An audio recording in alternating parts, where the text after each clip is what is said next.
শিকার করতে। তো মালিককে জিজ্ঞাসা করছে, মালিক কই যাস? কয় শিকার করতে যাব। কোথায়? কয় জঙ্গলে। তো বলছে ঠিক আছে মালিক, আমার স্বজাতি বাইদের সাথে যদি দেখা হয় তাইলে আমার একটা সালাম বলো। কি আমার সালাম বইল? আমার স্বজাতি ভাইদের সাথে দেখা হলো। তো যেই জঙ্গলে গেছেন শিকার করার জন্য, দুইকেই দেখে এক ডালের ভিতরে 10-12টা ময়না বসা আছে। তো মনে উঠছে, আরে আমার ময়না না ওদেরকে সালাম দিতে বললো। তো ডাক দিয়া বলতেছে, শুন, তোদের মতো একটা ময়না আমার বাড়িতেও আছে, আসার সময় ও তোদেরকে সালাম দিছে। বলতে দেরি 10-12টা জায়গার থেকে জায়গায় মরতে দেরি হয় নাই, সিধা ডালের থেকে পড়ে গেছে ময়না। বেচারার গেছে মন ভাঙ্গা যে আমার ময়নার সালামের ভিতরে এরকম কি বিষ মিশানো ছিল। বলতে দেরি এত দামি ময়না 10-12টা মরে গেল। ভালো মতে 10-12টা মরে গেল। আর স্বীকার করে নাই, চলে গেছে বাড়িতে ফিরা গেছে। তো বাড়িতে যাওয়ার পরে ময়না জিজ্ঞেস করছে, মালিক শিকার কোথায়?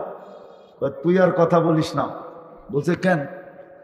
বলছে তোর সালামে এরকম কি বিষ মিশানো ছিল। তোর জাতি ভাইকে দেখলাম আর সালাম পৌঁছাইলাম, সাথে সাথে মরে গেল। বা শুনতে দেরি, ওরটাও মরতে দেরি করে গেল, ওরটাও মরে গেছে, খাঁচার ভিতরেই মরে গেছে।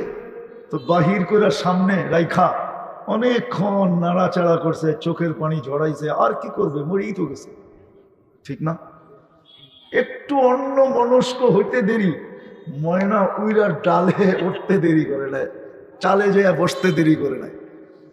হাঁকুরা তাকায় বলতেছে, এটা কি? বলছে, মালিক আমার সালামে বিষ ছিল না, আমার জাতি ভাই আমাকে এটা শিখায়া দিছে। তুই যতই আদর যত্নে লালিত পালিত হোস না কেন, এটা তোর পরিবেশ না। তুই যদি আমাদের মতো স্বাধীন জঙ্গলে স্বাধীন জঙ্গলের ভিতরে ঘুরতে চাস, এই ফুল বাগান থেকে ওই ফুল বাগান, এই জঙ্গল থেকে ওই জঙ্গলে, তাইলে মরার আগে একটু মরার নাটক করে দেখা। অথচ যত্নে লালিত পালিত হইতেছিল, কিন্তু ও কি ছিল না? সুখী। আমরা যদি আল্লাহকে প্রশ্ন করি, আল্লাহ সমস্ত প্রাণীর সুখের জন্য পরিবেশ আপনার পক্ষ থেকে নির্ধারিত, ও মালিক আমি তো সৃষ্টির সেরা, এইদিকে আমি তো সৃষ্টির সেরা। আওয়াজ না, আমি তো সৃষ্টির সেরা। ভালো মতে বোঝো যুবক, নাইলে বড় পস্তাবে। এমনি তোমাদের যৌবন মাটিতে মিশা যেতেছে। আজকে আমার সমাজের যুবক যুবতীদের যৌবন শুধু মাটিতে মিশা যেতেছে। দুই জিনিস, একটা হলো ইন্টারনেটের কারণে, আরেকটা হলো মাদকের কারণে। মাদকের চেয়েও বড় ক্ষতিকর হলো ইন্টারনেট। মাদক যদিও পুরাটাই লানত, মাদক সেবন করতে হয় না, মাদক নাড়াচাড়া করলেও যৌবন বাটা পড়া যায়। বিশ্বাস যদি না হয়, এই চ্যালেঞ্জ আমার মিডিয়ায় আছে। 1 সপ্তাহ ওকে নাড়াচাড়া করাবো, শুধু হাত দিয়ে নাড়াচাড়া করবে, টেস্ট করে দেখব। 1 সপ্তাহ আগে করব, 1 সপ্তাহ পরে করব। রিপোর্ট যদি পরিবর্তন না হলো, তাইলে ওই যুবকের জুতা আর আমার গাল। মাদক ছুইলেও যৌবন বাটা পড়া যায়। মাদক 100% লানত।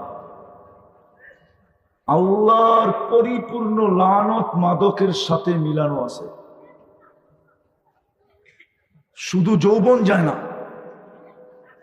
50 বৎসরের 1 সেকেন্ড আগে হলো তোমাকে উঠায় নেবে। 1 সেকেন্ড আগে। কেননা এই উম্মতের মুসলমানের 50 বৎসর বয়সে পৌঁছলে তাকে বেনিফিট দিতে হয় ইউহাসাবুহু হিসাবান ইয়াসীরা, সহজ হিসাব করতে হয়, সহজ। আল্লাহ তার ভাগ্যে সহজ হিসাব দিবেন না, এই জন্য 1 সেকেন্ড আগে হলে উঠায় নেবেন। এটাই কিতাবের লেখা। অতি তাড়াতাড়ি যৌবন চলে যাবে, 50-এর 1 সেকেন্ড আগে হলেও দুনিয়ার থেকে উঠা যাবে। দ্বিতীয়, এদের যৌবন মাটিতে মিশতেছে ইন্টারনেট দিয়া। ওরা খবরই রাখে না যে ইন্টারনেট ওদের কি ক্ষতি করতেছে।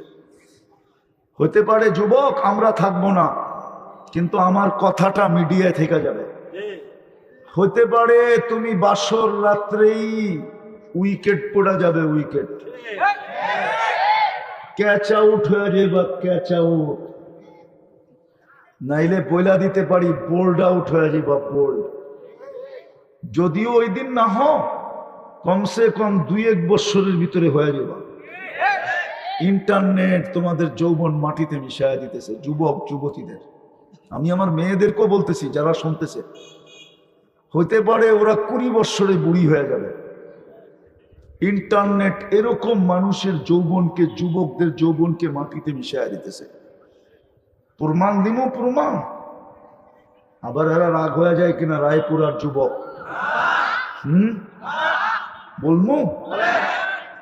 সবচেয়ে বড় প্রমাণ এটাই যে তোমরা ডেলি 10 বার মোবাইল টাচ করে চুমা দাও।